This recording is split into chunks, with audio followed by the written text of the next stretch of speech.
गुर्दों का मसला है तो वो अगर एक ख़ास मकदार से ज़्यादा गोश्त का इस्तेमाल करेंगे तो उस सूरत में यूरिया क्रेटिनिन बढ़ने का डर हो सकता है। तो उनके लिए गुजारिश है कि वो अपने नेफ्रोलॉजिस्ट से जो है गोश्त के बारे में और खुराक के बारे में एक दफ़ा कंसल्ट कर लें।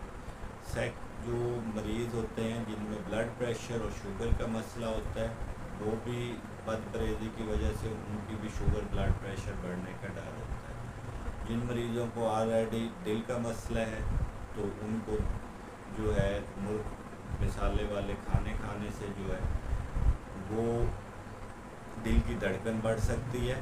इसके अलावा जो है उनमें छाती की दर्द हो सकती है, तो उनको भी चाहिए एहतियात से जो है गोश्त का इस्तेमाल करें। और जो मरीज़ हैं जिनका यूरिक एसिड बढ़ता है